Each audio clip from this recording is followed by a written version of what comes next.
Welcome to Shawn and Carter. I have a podcast. My name is Shawn. I'm Carter. This is episode 42, which is, of course, the answer to everything. It's also 6 times 7. No, it's the answer to everything, Carter. Everything? To life, the universe, and everything? Everything. Yeah. It's just the question that you don't understand. Exactly. The question is, what is 6 times 7, though? It seems so easy. Etched in... Am I remembering the series right? Etched in Hollywood-like signs on some planet, right? Yes. Oh, man. Who knew that was the question? What an interesting question. The question's more important than the answer. So, 42 is like a nerd thing. Like, everyone on the internet, like, whenever something ends up being 42, people get really excited about it. It turned out that there were 42 parts to my Survive or Die Minecraft series, which was just a coincidence. That was merely coincidence, and someone pointed it out to me in a comment just like 2 days ago that was like, all it said was, there are 42 episodes in this series, and then a big smiley face, and I was like, they don't even have to say that they're talking about Hitchhiker's Guide, and I know that they're talking about Hitchhiker's Guide. It's true. It's like, when does the narwhal bacon? Do you know that meme? No. That's a Reddit meme. Yeah, I'll send that to Sean. I know what a narwhal is. Yeah, so, you know the movie The Phantom? Not The Phantom, The Shadow. The Shadow, yeah. Yep. And it's, they have, like, code phrases to identify one another. Mm-hmm. You know, it's, the sun is shining, but something is slippery. What is it? I don't know. You know, whatever. It's like you ask this question and you say that answer, and that means, you know, you're part of the club. Right. Reddit wanted to come up, like, random people on Reddit wanted to come up with their own little code thing. So, if you're trying to identify a Redditor in the real world, you ask them, when does the narwhal bacon? And the response is, the narwhal bacon's at midnight. Okay, I didn't know that. Now I can be part of the club. Cool. You can be part of the club. The narwhal bacon's at midnight. So yeah, 42 is one of those. It has a much more significant history than the narwhal baconing at midnight, because it's from Douglas Adams and Hitchhiker's Guide. If you are a nerd and listening to this podcast and have not read at least the first book in A Hitchhiker's Guide to the Galaxy, you have no idea what you're missing. I mean, I've ragged on Sean for not reading Dune. But you can get away with being a nerd and not having read Dune. It's like one of those, it's like, okay. Yeah, there are a couple authors that, like, I would say if you're at all into science fiction and stuff, you should probably read Isaac Asimov. You should probably read Philip K. Dick. You should probably have read Ender's Game. But if you haven't read Douglas Adams, like, it is absolutely necessary. It needs to be in your knowledge bank. So I don't read Hitchhiker's Guide or the entire series every year, but I read it, you know, regularly. At least the very first book or two. You gotta do it. I mean, you can read the Hitchhiker's Guide in a sitting. Yes, the first book is very easy to read and not very long. The 5 books that kind of comprise the series, I have in a collection that I mean, I could carry that thing around easily. It's not like toting around Lord of the Rings or something. No, it's not. I am sad to say that I've only read mostly Harmless once. I probably only have read it once too. Yeah, and it's a little depressing. And I know that Douglas Adams really wanted to do a 6th book and never could because, you know, he died. He became part of the universe. He did. He became part of the Force. Yeah, Douglas Adams was part of, like, British comedy all the way back to Monty Python. Like, he's a very important person in the comedy world. Yeah. We miss him. We do.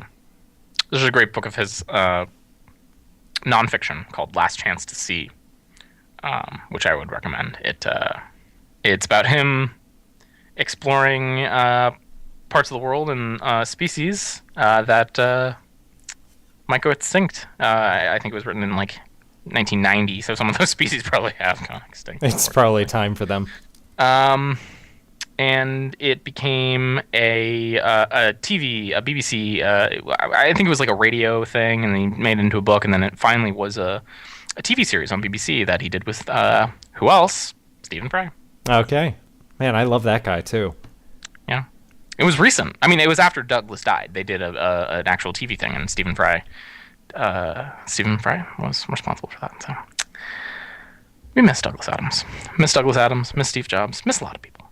One little bit of follow-up that I wanted to bring up. And Sean, what am I doing? I don't have the video from the last podcast up. I'm so unprepared. I made a mistake. Last podcast I mentioned that I got a DSi and I didn't want to get a 3DS because it couldn't play some DS games, which is true, but the DSi also can't play those games, which I didn't know. Right. If your DS does not have a Game Boy Advance slot, that is the factor that matters. So I wanted to mention that CDD5696 mentioned that and called that out. So thank you for helping me not make a mistake. Well, I made a mistake, but thank you for helping me correct that. I still wouldn't get a 3DS though, because I got my DSi for like $112, and to get a new 3DS, it's like $250. Yeah. So I basically was able to take the difference and buy all the games that I wanted to get. Right. And you got a full featured set instead of just a console. And, we've been talking about Nintendo potentially collapsing soon. And if they do, there probably aren't going to be a lot of games for the 3DS that will be interesting. If they don't collapse, there's no way that the next handheld portable device is going to be an iteration on the DS line. It's going to be something different. I certainly hope so. I didn't think the DS line would last this long. I can't believe they haven't gone back to a single screen. Right. Or what, so there were lots of reasons why I didn't want to get a 3DS, and I was misinformed about its backwards compatibility with the DSi. Glad to know that it can play all those games, and sorry to have potentially misled some people. I think Ron even tweeted me like, "Oh, what games can't it play? I just bought a 3DS and I want to know." It's like, don't worry, Ron. You're good. Yeah, just things with the advanced slot, which is those games are few and far between. Actually, I think the internet browser that launched for the DS, you needed the Game Boy Advance slot for something, but is there a browser included on the operating system now? I have my DS right here. Let me close out of Zelda Spirit Tracks, which I'm loving, by the way. This game is so good. Good. I've got a camera, I have sound, I have a shop, I have picked chat, and I have a browser. Yeah. Okay. Yeah. They when the DS first came out, they browser on this thing. No, when the DS first came out, they released an Opera browser for it. Of course, it was Opera. We're going to talk about open source stuff. Okay. Later. Jesus. Of course, it was Opera. For some reason, you needed the Game Boy Advance slot to put something in, and my uncle had it, and I browsed on it for like a minute, and then I was like, "Yeah, I don't need to do this. I have a phone. I have a computer. There's no reason I ever need to do this." Operating a browser on this thing seems like it would just be a frustrating mess. There's a reason that they didn't care that it wouldn't be forward compatible. I'm assuming. You know what I've been meaning to mention to you, related to frustrating messes, is Croc. Your Let's Playing Croc on your gaming channel. Yeah. The control scheme on that, just from watching you, looks like it's a mess. It looks so frustrating to me. Like, I could never play it. I can tell that you're trying to jump and do it accurately, and you can't, and it's not your fault. It's because of the controls. I just downloaded the Humble Bundle, the most recent one that comes with Psychonauts. Have you ever played that game? No. I've played part of it on my Xbox, and I'm playing it now with a keyboard and mouse for the first time. And I'm going to do it after Croc because it's kind of the same game and it's 100 times better. Control scheme being one of the major factors. I never played Croc on a 64 or otherwise. Is it because it's a keyboard and mouse, or was it just really that The mouse bad? isn't involved in Croc. It's just the camera. The camera never does exactly what you think it's going to do, and your movement is relative to the camera. So if you don't have the camera behaving, you can't move correctly. It looks terrible. I mean, Psychonauts seems fixes fun. that by detaching the camera from the movement. So you can move your mouse. Your camera will control the mouse. So you can move it around and around and around your character. If you're holding the same direction, he'll just keep walking the same way. It doesn't matter. But you also have full control over your camera, which is different. Didn't we learn this with the first damn game that came out for the 64? That the camera needs to, you need to have a way to make sure that the camera is directly behind you?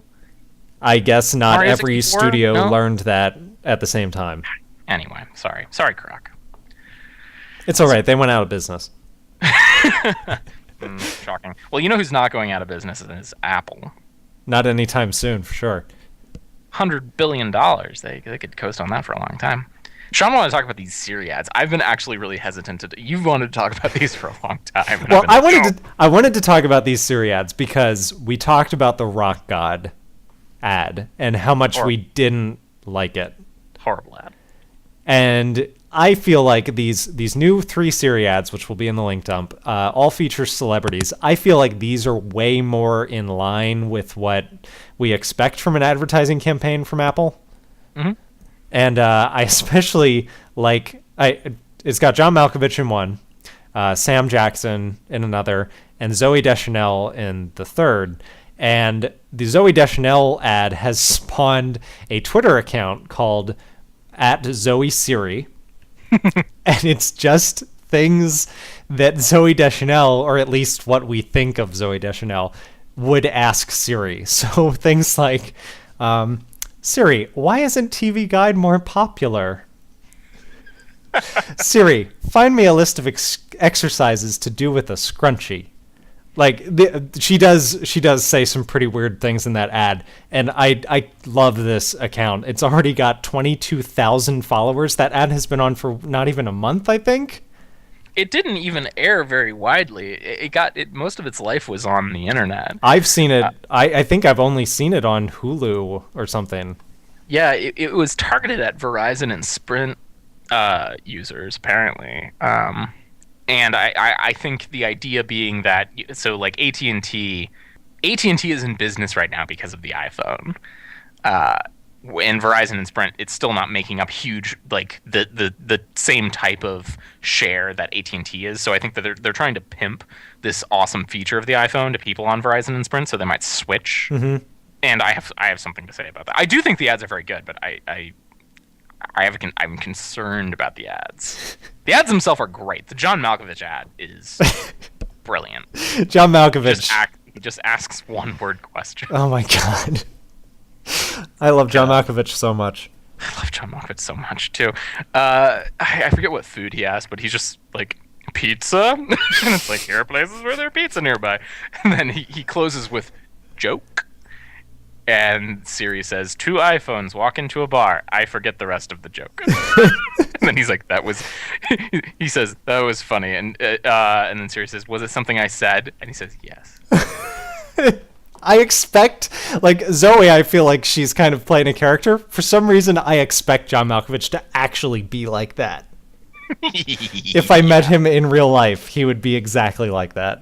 Probably. The Samuel L. Jackson one is okay. He's just kind of being Samuel L. Yeah. It's like, remind me to put the gazpacho on ice in an hour. It's like, I'll do that. Siri, you can have the night off. Right. Well, Siri says, do you want me to confirm this event? And he says, well, you better, or we're going to have hot spacho. Totally Sam Jackson. That line. So here's my concern, and then why my concern might be allayed. Siri doesn't work this way in real life. Oh my god, no, it definitely doesn't. I was listening to the Rooster Teeth Drunk Tank podcast, and Bernie was complaining that he thinks Siri is getting dumber because of the way the people are using it, which might be true. But then he asked it a very simple question.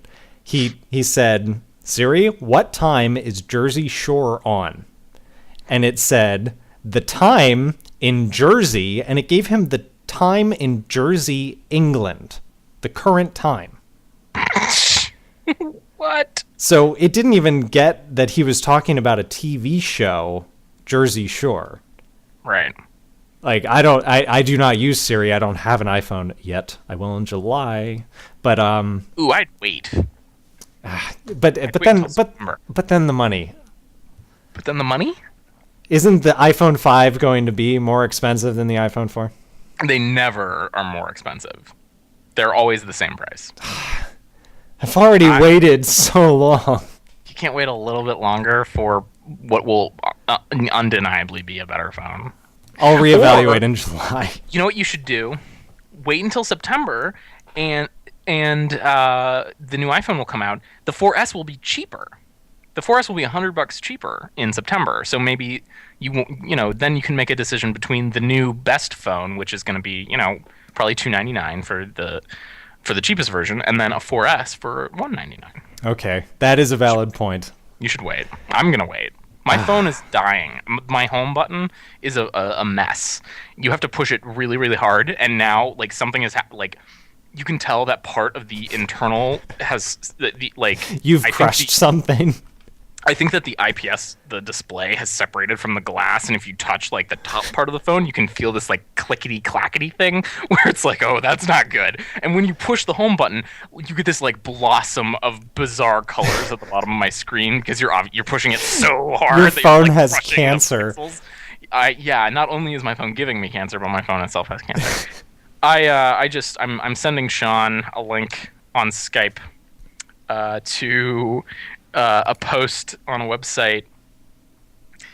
This guy said, "Remind me to put the gazpacho on ice in an hour," and then he then in his blog post put down what Siri interpreted that to be. And it was? So Samuel L. says, "Remind me to put the gazpacho on ice in an hour." Here are some of the things that Siri thought he meant. Put the spot show on ice. Put the spots on Icehour. I don't know what Icehour is. One of the best ones is put tickets botulinum. That's a strain of bacteria. Oh boy. So it doesn't know the word gazpacho seems to be a major stumbling block. Then this guy took the Samuel L. Jackson audio and played it for Siri to see what it would do. Right. He got call Miriam Buxbaum, call Anna Ganel Harev, and call Ron Ridenhour. And he says, "I can't imagine why all these turn into phone calls, but it's especially amusing to know that all of the above names are actually combinations of contacts, but not real people." They're different separate contacts in his book that they combined into. It's making mashups of people. Yeah. And then he just said the word gazpacho. And this is several of the ways that Siri interprets gazpacho. Just Bacchio, this Bogil, and this poncho. I wish it would interpret it as Scott Bio. That would be awesome. Anyway. So Siri clearly doesn't work like it is being shown in the ads. They're over-promising on these ads, which is a big, big, big concern of mine. I was concerned about Siri from the get-go, that they were advertising it, because it's not going to work the way that you think that. It's not a secretary in your pocket, and they're kind of pitching it that way.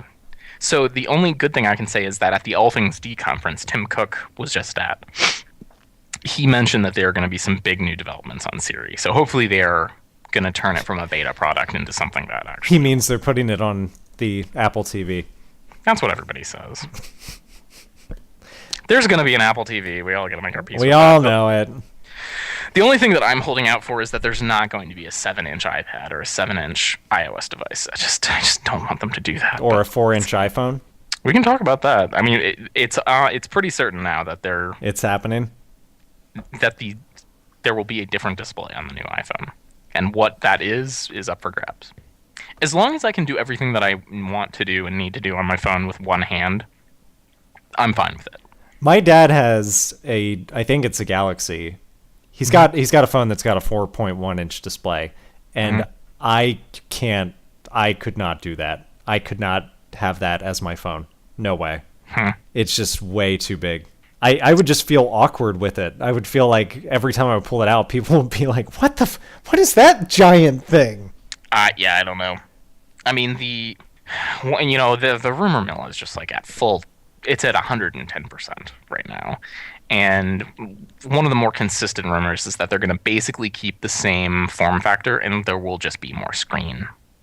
Okay. It will eat part of the bezel, Yeah. What I actually want is Tony Stark's phone. Oh, that can like do any like take over It televisions can and do converse. anything, and it looks all it looks like is like a piece of clear plastic. Yeah. Like it's just a thing. It doesn't seem to have any workings. It looks like it is just a clear slate until he starts doing stuff on it. I mean, that's basically like the idea embodied in an iPhone, but taken to its sort of, logic. Its conclusion. ultimate conclusion, yeah. Yeah. Well, yeah, I'd wait until September, man. Okay. You should do it. You should do it. So, before we get to Revenge of the Sith, I wanted to bring up another article that I sent Sean, and maybe we can close out our Apple discussion for a little while. We kind of do these in waves, Right. So maybe this will be the last for now. This is the part that, I think that people in the comments might get upset about, so sorry, everybody. This should be the part where you excel, Captain Philosophy Major. Yeah. So, I love the title of this article. I sent Sean this article from the Electronic Frontier Foundation. Their tagline is that they're defending your rights in the digital world. They're these moral crusaders to keep you on free. our behalf, Carter. We should be To keep thanking me these free. people. They're defending my rights and they're trying to keep me free, right? It's about freedom, Sean. It's about, liberty.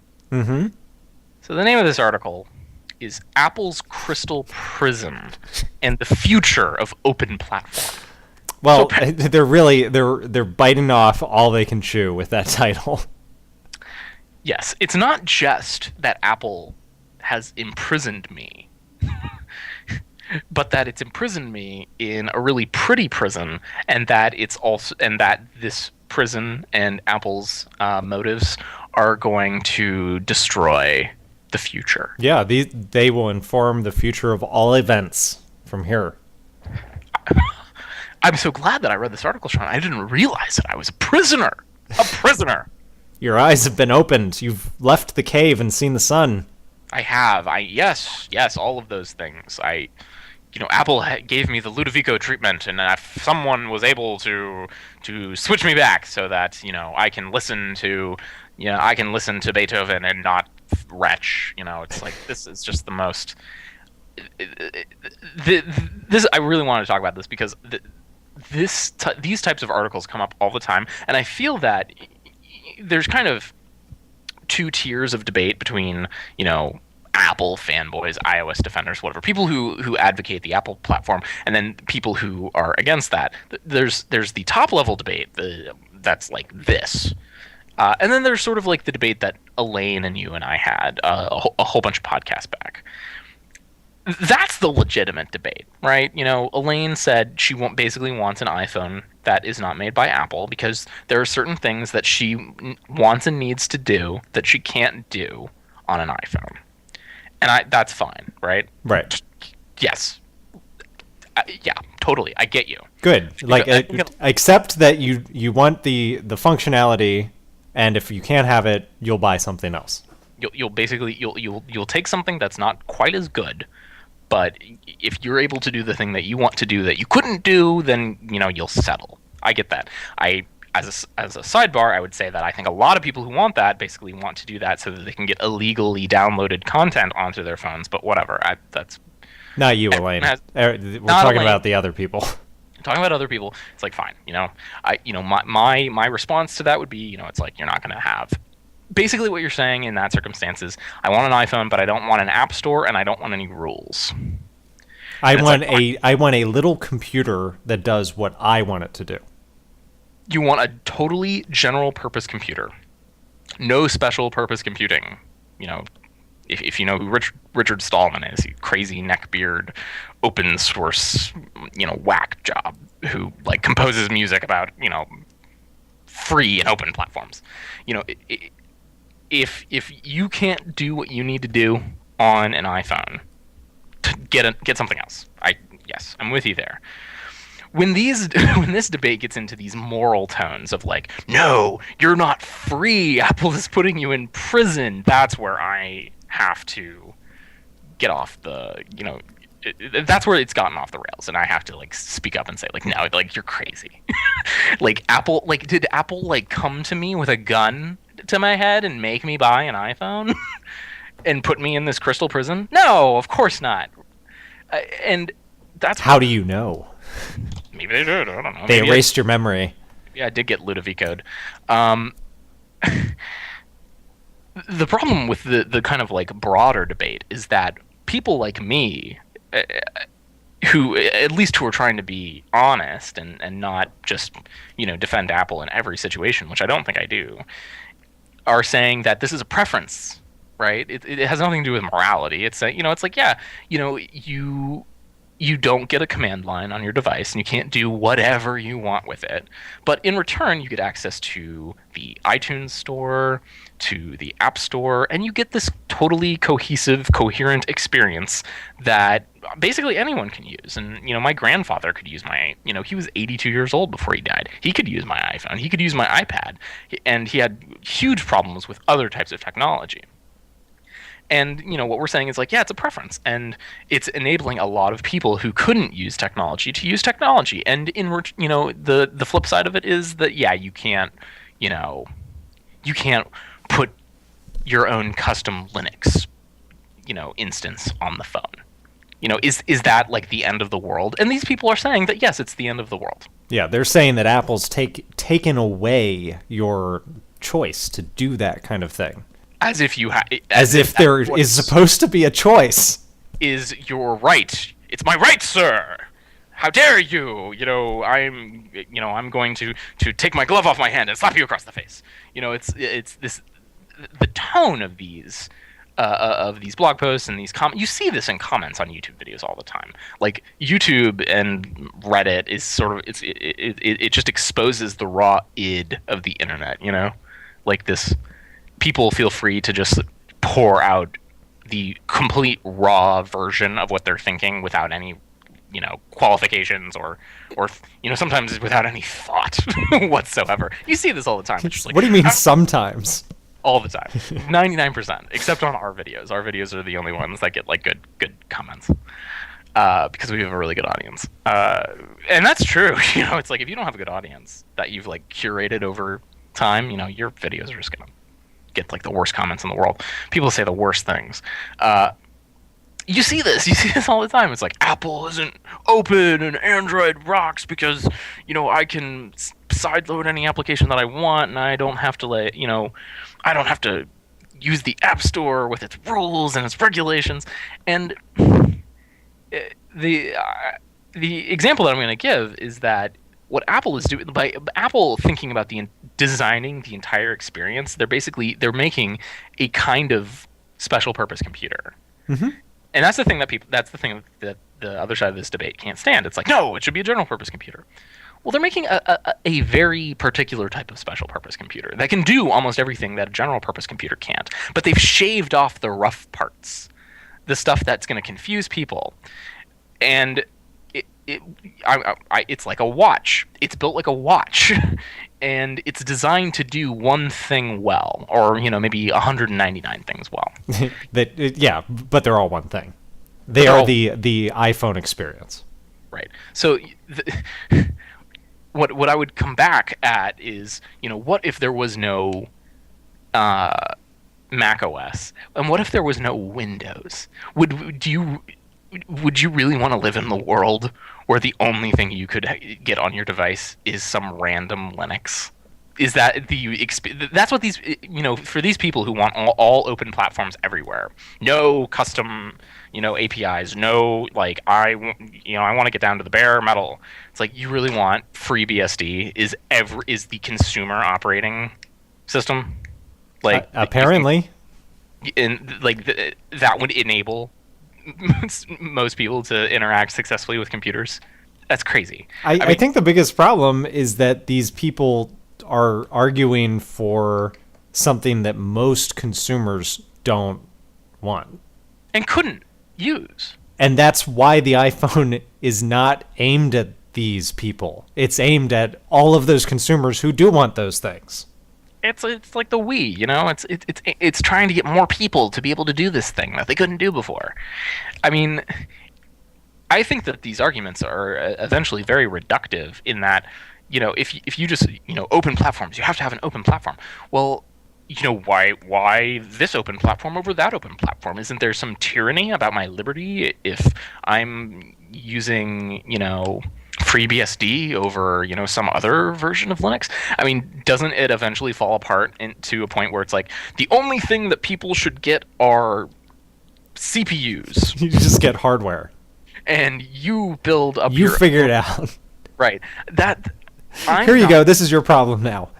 Right, I'm not a computer programmer, and I'm not a designer. I don't want to have to design my computer experience. I want someone who's smarter than me, actually a lot of people who are smarter than me, to help me with that. And I think that, these, Apple building crystal prisons, this mentality is just kind of wrongheaded. We've seen developers and companies try and do this, try and bring these people into the conversation and allow open source. Sony PlayStation 3 shipped with a Linux operating system, and they were really excited about embracing this community, and then that community bit them in the ass, and they all started hacking their way into the system, downloading illegal games, using exploits on the PlayStation Network, and they had to take it down because people just took advantage of this open source. But you're not free, Sean. It's about freedom. It is exactly free was the problem. They wanted everything for free. There's no justice here. There's no, at long last, sir, have you no open platform. So I think that there is a debate to be had, but when the other side of the debate, when I'm saying it's about preference and it's about like I prefer this to that, and the other side is saying you're imprisoned and your mind is being controlled, it's like, well, I can't. How can you have a reasonable debate about that? I think that if you want to say I prefer, like Elaine, you should have the Elaine argument. I prefer this other experience. I prefer to be able to kind of curate my own experience, and that's why I don't want to use an iOS device. Fine. But if you're saying these articles in this mindset is basically saying that I'm an idiot because I like my phone. And it's just like, you like your prison. It's like, yeah, it's like, I really like this thing, and they're saying, well, you're in prison, and it's like, well, fine. Like, if you're gonna jump the shark by saying that, then there's no real space to have a reasonable debate at that point. It's sort of like it's sort of like, if I said like I really like I really like the country that I live in or something, and they're like, well, you live in Nazi Germany. It's like, what? It's like, okay, what? They're like, no, you don't understand. You're just blind. It's I don't really want to bring politics into this. I couldn't think of a good example. I really like. No, I really wish the United States government would run on Linux. Well, and it's like there's a proper place for Linux. I bet there's plenty of Linux. Well, maybe not because the government's crazy. But there's a place for Linux and servers and stuff. And I'm there. Apple, I'm sure, the core of the Mac OS is FreeBSD. It's like I'm not saying that I'm not saying that Linux is evil, but I just find it sort of offensive that people are basically saying that the thing that I like is evil. Because at the end of the day, that's what they're saying. It's like you're not free. It's like there's evil. And I promise we'll never, ever talk about that again. You now know my dogma on this. You now know how I think about it. And you can all tell me why I'm wrong in the comments, if you like. They might. They just might. They might. I think Sam will probably have something to say about this. Maybe Will, too. And if they didn't before, now they do. Now they do. Called them out.